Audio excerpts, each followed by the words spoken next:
ખ્રિસ્તીસુમાં વાલા ભાઈઓ બહેનો બાળકો સર્વને અમે યાદ કરીએ છીએ અને સૌ પ્રથમ તો હાલેલુયા પ્રભુ ઈસુ ખ્રિસ્તના નામની સ્તુતિ થાવ. અત્યારે અમે વચનો તરફ જઈ રહ્યા છીએ ત્યારે અમે તમને ખાસ વિનંતી કરીએ છીએ કે અમારી જે આ ચેનલ ગુજરાતી બાઇબલ સ્ટડી છે અને તમે આશીર્વાદિત કરો અને આશીર્વાદ આપો અને આ ચેનલને તમે લાઈક કરો અને સબસ્ક્રાઈબ કરો એવી અમે તમને ખાસ વિનંતી કરીએ છીએ. અમે ટૂંકી પ્રાર્થના કરીશું અને પછી બાઇબલ તરફ જઈશું. ટૂંકી પ્રાર્થના કરીશું. હે અમારા પ્રેમાળ પરમેશ્વર પિતા, અમે તમારો આભાર માનીએ છીએ કે સુંદર તક આપી છે તમારા પવિત્ર અને જીવન વચનો વાંચવાને માટે. એના માટે પણ અમે તમારો પુષ્કળ આભાર માનીએ છીએ. આ વચનો દ્વારા પ્રભુ જે તમારા બાળકો સાંભળે છે એ દરેકને આશીષ અને કૃપા આપજો. વચનો સમજવાને માટે તમારું જ્ઞાન બુદ્ધિને ડાપણ પૂરું પાડજો. અમારી સહાયને મદદ કરજો. અમારી ટૂંકી પ્રાર્થના તમારા દીકરા ઈસુ ખ્રિસ્ત નાઝરેના નામથી માંગીએ છીએ. સાંભળો અને સ્વીકારજો. આમેન. પવિત્ર પુસ્તકમાંથી બીજો કાળમુક્તાત અને તેનો ચોથો અધ્યાય. મંદિર માટેની સામગ્રી. વળી સુલેમાને પિત્તળની એક વેદી બનાવી. તેની લંબાઈ 20 હાથ, પહોળાઈ 20 હાથ તથા ઊંચાઈ 10 હાથ હતી. વળી તેણે ઢાળેલો સમુદ્ર બનાવ્યો.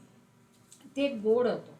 તેનો વ્યાસ 10 હાથ અને ઘેરાવો 20 હાથનો હતો ને તેની ઊંચાઈ 5 હાથ હતી. તેની નીચે ચારે તરફ ફરતી કડીઓ, એટલે દરેક હાથે 10 કડીઓ પાડેલી હતી.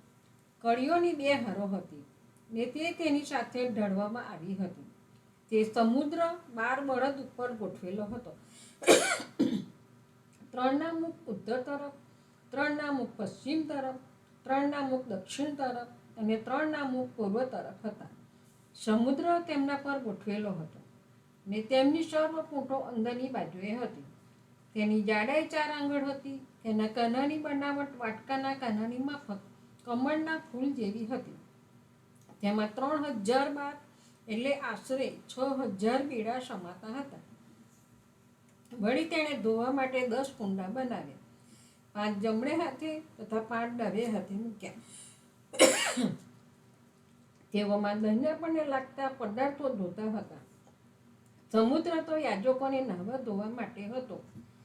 તેણે મળેલા વિધિ પ્રમાણે સોનાના 10 દીપ વૃક્ષ બનાવ્યા અને તેણે તેમને મંદિરમાં 5 જમણી બાજુએ તથા 5 ડાબી બાજુએ મૂક્યા. વળી તેણે 10 મેજ બનાવી ને તેમને મંદિરમાં 5 જમણી બાજુએ તથા 5 ડાબી બાજુએ મૂકી. તેણે સોનાના 100 તપેલા બનાવ્યા. તે ઉપરાંત તેણે યાજકોનો ચોક તથા મોટો ચોક બાંધ્યો ને તેમના કમાડો બનાવ્યા ને તે કમાડોને તેણે પિત્તળથી મઢ્યા. તેણે સમુદ્રને મંદિરની જમણી બાજુએ અગ્નિકોણમાં મૂક્યો. હીરામે દેગડા, પાવડા તથા તપેલા બનાવ્યા. એ પ્રમાણે ઈશ્વરના મંદિરમાં સોલેમાન રાજાને માટે હીરામ જે કામ કરતો હતો તે તેણે પૂરું કર્યું. એટલે 2 સ્તંભો, વાટકા તથા સ્તંભોની ટોચો, ઉપરના 2 કળશ તથા સ્તંભોની ટોચો ઉપરના કળશોને ઢાંકવા માટે 2 જાળીઓ અને એ 2 જાળીને માટે 400 દાડમ. એટલે સ્તંભો ઉપરના કળશોને ઢાંકનાર દરેક જાળીને માટે દાડમની 2 હારો બનાવી. વળી તેણે જળગાડી તથા તે પરના કુંડા, એક સમુદ્ર તથા તેની નીચેના 12 બળદ બનાવ્યા. વળી તપેલા, પાવડા, ત્રિશૂળો તથા તેને લગતા સર્વ પાત્રો યહોવાને મંદિરને માટે સુલેમાન રાજાને માટે હીરામે ચકચકિત પિત્તળના બનાવ્યા. રાજાએ તેમને યર્દનના સપાટ પ્રદેશમાં સૂકો તથા સરેદાની વચ્ચેની ચીકણી માટીની જમીનમાં ઢાળ્યા. એમ સુલેમાને આ સર્વ પાત્રો પુષ્કળ બનાવ્યા. એમાં વપરાયેલા પિત્તળનું વજન 8 હતું. સુલેમાને ઈશ્વરના મંદિરના સર્વ પાત્રો, વેદી તથા અર્પિત રોટલીની મેજો ચોખ્ખા સોનાની બનાવી.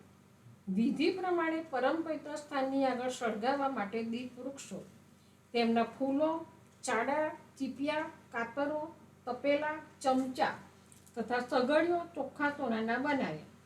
પરમ પવિત્ર સ્થાનમાં પ્રવેશ કરવાને માટે જે કમાણો હતા તે સોનાના હતા. પ્રભુ તેના જીવન વચ્ચેને પુષ્કળ આપીશ અને કૃપા આપે. પ્રાર્થના કરીએ. પવિત્ર પવિત્ર પવિત્ર સૈન્યોના દેવી હવા બાપ, તમારો આભાર ઉપકાર માનીએ છીએ. ગત દિવસોમાં, ગત વર્ષોમાં તમે અમને સાચવા સંભાળે દોરા ચલાવવા પડ્યા અને આજના સવારે તમારા જીવંત વચનો વાંચવાને માટે તમે અમને સમય આપ્યો. તમારો આભાર તો ઉપકાર માનીએ છીએ. આ જીવંત વચનો એ ઘણા લોકો સુધી પ્રચાર પ્રસાર પામે અને કોઈ એક આત્મજીત હોય તેને માટે અમે તમારી કૃપા, દયા, ભલા અને પ્રેમ માગી લઈએ છીએ. આ વચનોને સમજવાને માટે અમારી તથા શ્રોતાજનોની સહાયતા મદદ કરો બાપ. શ્રોતાજનો આ વચનો સમજી સાંભળે અને તમારા જીવંત વચનોને અનુરૂપ જીવન જીવે તેને માટે પણ તમે તેઓની સહાયતા મદદ કરો બાપ. તમારી આશીષની વરસાદ તેઓની પર થવા દો. વિશેષ પિતા બાપ, અમે જાણીએ છીએ નથી જાણતા એવા ઘણા લોકો બીમાર હશે. એવા સગળા લોકોને અમે તમારી સમક્ષ લાવીએ છીએ.